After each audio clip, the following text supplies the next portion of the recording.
অন্য এটা ভাল খবৰ আপোনালোকৰ মাজলৈ লৈ আহিছোঁ। যদিহে আপোনালোকে চিলাই মেচিনৰ বাবে এপ্লাই কৰিম বুলি ভাবিছে বা চিলাই মেচিন আপোনালোকে ল'ম বুলি ভাবিছে, তেন্তে আপোনালোকৰ বাবে এটা সুখবৰ আহিছে যে আপোনালোকে এপ্লাই কৰিব পাৰিব। ইয়াতে আপোনালোকৰ চিলাই মেচিনৰ বাবে আঁচনি লাভ কৰিবৰ বাবে এটা সুবিধা দিয়া হৈছে। ইয়াতে আপোনালোকে online application for the course of GNM BPT DMLT coaching for entrance exam for UPSC APSC and distribution of fashion design মেচিনৰ বাবে এপ্লাই কৰিব পাৰিব। ইয়াতে আপোনালোকে কি কৰিব লাগিব, ইয়াতে সকলোখিনি নথিপত্ৰ কি লাগিব, কেনেকুৱা প্ৰচেছ হ'ব, কি হ'ব, সকলোখিনি ভিডিঅ'টো শেষলৈকে চাই থাকক, সকলোখিনি বুজি পাই যাব।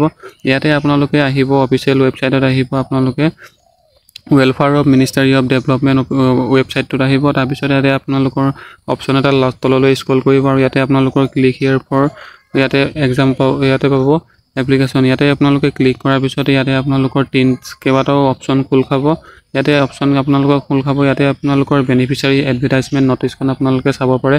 ইয়াতে জাননীখন আপোনালোকৰ দিয়া হৈছে অসম সংখ্যালঘু উন্নয়ন বৰ্ডৰ তৰফৰ পৰা অসম স্থায়ী বাসিন্দাৰ অধিসূচিত ধৰ্মীয় সংখ্যালঘু মুছলিম, খ্ৰীষ্টিয়ান, শিখ, বৌদ্ধ, জৈন আৰু পাৰ্চী হিতাধাৰীসকলৰ বাবে নিম্ন উল্লেখিত আঁচনিসমূহ বৰ্ডৰ সাহায্যৰ্থে ব্যৱস্থা কৰা হৈছে। হিতাধিকাৰী অভিভাৱক বাৰ্ষিক আয় 5 লাখতকৈ অধিক হ'ব নোৱাৰিব।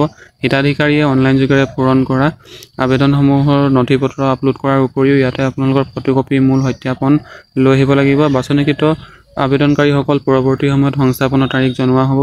ইচ্ছুক আবেদনকাৰীসকলে 15/9/25 ভিতৰত এপ্লাই কৰিব লাগিব। ইয়াতে আপোনালোকৰ অফিচিয়েল ৱেবছাইটটো আপোনালোকে দিয়া হৈছে amdb.assam.gov.in আপোনালোকে এপ্লাই কৰিব পাৰে। ইয়াতে আছাম মিনিষ্টাৰিজ ডেভেলপমেণ্ট বৰ্ডৰ ৱেবছাইটৰ ফালৰ পৰা আপোনালোকে আবেদন কৰিব পাৰিব। আঁচনিটো আপোনালোকৰ ইয়াতে সকলোবোৰ ইয়াতে আপোনালোকৰ পাঠ্যক্ৰমসমূহ বাছনি মেধাভিত্তিত কৰা হ'ব আৰু কিছু আসন বিভিন্ন শ্ৰেণীৰ বাবে সংৰক্ষিত থাকিব বুলি ইয়াতে দিয়া হৈছে। ইয়াতে আঁচনিবোৰৰ নাম ইয়াতে দিয়া হৈছে 1, 2, 3 এনেকৈ আপোনালোকৰ কেইবাটাও আঁচনি দিয়া হৈছে। ইয়াতে আপোনালোকৰ মুঠ 5টা আপোনালোকৰ আঁচনি দিয়া হৈছে। আপোনালোকে যদি এইকেইটা আপোনালোকৰ বাবে কোনটো আপোনালোকৰ বাবে ইলিজিবল সেইটো আপোনালোকে ইলিজিবলৰ বাবে আপোনালোকে এপ্লাই কৰিব। মেইন আহিলে আপোনালোকে ফেশ্বন ডিজাইন মেচিন বিতৰণৰ বাবে এপ্লাই কৰিবলৈ আপোনালোকৰ মিনিমাম আপোনালোকৰ শিক্ষাগত অৰ্হতা 5ম শ্ৰেণী উত্তীৰ্ণ হ'ব লাগিব আৰু 18 পৰা 50 বছৰৰ ভিতৰত আপোনালোকে হ'ব লাগিব, তেতিয়াহে এই আঁচনিৰ বাবে এপ্লাই কৰিব পাৰিব। ইয়াতে আপোনালোকৰ অন্য আপোনালোকৰ সুবিধাও দিয়া হৈছে। আপোনালোকৰ BPT DMLT আৰু GNMৰ পাঠ্যক্ৰমৰ বাবে 90% চৰকাৰী অনুদান আৰু 10% হিতাধিকাৰীয়ে বহন কৰিব লাগিব। ইয়াতে মানে আপোনালোকৰ 90% আপোনালোকৰ ৰেহাই দিয়া হ'ব। ইয়াতে আপোনালোকৰ অধিক তথ্য জানিবৰ বাবে আপোনালোকে ইয়াত যোগাযোগ নম্বৰটো দিয়া হৈছে। আপোনালোকে ইয়াতে আপোনালোকৰ যোগাযোগ কৰিব পাৰোঁ। যদিহে আপোনালোকে ফেশ্বন ডিজাইনৰ বাবে এপ্লাই কৰিম বুলি ভাবিছে, তেন্তে আপোনালোকে এইকেইটা আপোনালোকে নথিপত্ৰ আপোনালোকে গোটাব লাগিব। তাৰপিছত আপোনালোকে এইকেইটা নথিপত্ৰৰ বাবে এপ্লাই কৰিব পাৰিব। ইয়াতে আপোনালোকৰ ডাউনলোড ফ্ৰম ষ্টেপ আপোনালোকৰ কেনেকৈ কি প্ৰচেছটো হ'ব ইয়াতে সকলোখিনি দিয়া হৈছে। ইয়াতে আপোনালোকৰ প্ৰথমে আপোনালোকৰ অফিচিয়েল ৱেবছাইটত ভিজিট কৰিব লাগিব। তাৰপিছত আপোনালোকে অনলাইন ফৰ্মতো কেণ্ডিডেট অনলাইন ফৰ্মত আপোনালোকে ক্লিক কৰিব লাগিব। ক্লিক কৰাৰ পিছতে আপোনালোকৰ মাজত নতুনকৈ এটা ইণ্টাৰফেচ মুকলি হ'ব। তাৰপিছত আপোনালোকে ইয়াতে কোৰ্চটো আপোনালোকে ইয়াতে চিলেক্ট কৰিব লাগিব। ইয়াতে আপোনালোকৰ কোৰ্চটো দিয়া হৈছে। ইয়াতে আপোনালোকৰ কোনটো কোৰ্চৰ বাবে আপোনালোকে এপ্লাই কৰিব ইয়াতে আপোনালোকৰ দিয়া হৈছে। ইয়াতে আপোনালোকৰ যদিহে আপোনালোকৰ ইয়াতে আপোনালোকৰ কেনেধৰণে কি কৰিব লাগিব সকলোখিনি তথ্য দিয়া হৈছে।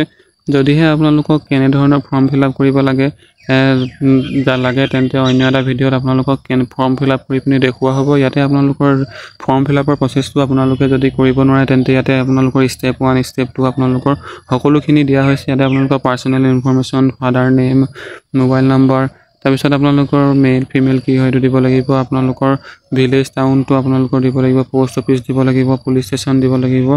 নেক্সট আপোনালোকৰ ইয়াতে আহিলে ডিষ্ট্ৰিক্টটো দিব লাগিব, পিন কোড দিব লাগিব, বেংক চিলেক্ট ব্লক দিব লাগিব। তাৰপিছত আপোনালোকৰ ইয়াতে ডেট অফ বাৰ্থটো দিব লাগিব, আধাৰ নম্বৰটো দিব লাগিব, প্ৰেফাৰেঞ্চ অৰ্ডাৰটো আপোনালোকে চিলেক্ট কৰিব লাগিব। নেক্সট আপোনালোকৰ ষ্টেপ 5ত আপোনালোকৰ necessary fill and upload documents আপোনালোকে কৰিব লাগিব। ষ্টেপ 6ত আপোনালোকে ছাবমিট কৰিব লাগিব।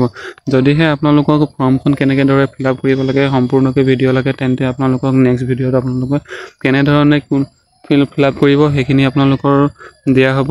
এইটো ভিডিঅ'ত আপোনালোকৰ ইনফৰমেশ্যনখিনিহে দিয়া হৈছে। আপোনালোকে এই ইনফৰমেশ্যনটোৰ জৰিয়তে আপোনালোকে নিজৰ মোবাইলতো আপোনালোকে এইকেইটা আঁচনিৰ বাবে এপ্লাই কৰিব পাৰিব আৰু সুবিধাসমূহ ল'ব পাৰিব। আপোনালোকে এই সুবিধাসমূহ অতিকৈ জৰুৰী আপোনালোকে এইকেইটা আপোনালোকে কৰিব পাৰে যদিহে OTP নাহে তেন্তে আপোনালোকে ভেৰিফিকেশ্যন কৰিব আৰু মোবাইল নম্বৰত আপোনালোকে ভেৰিফাই কৰি পিনি আপোনালোকে প্ৰিণ্ট আউটটো উলিয়াব পাৰে নেক্সট ভিডিঅ'ত আপোনালোকক জনোৱা হ'ব যে আপোনালোকে কেনেধৰণে ফিল কৰিব পাৰে ফৰ্মখন ধন্যবাদ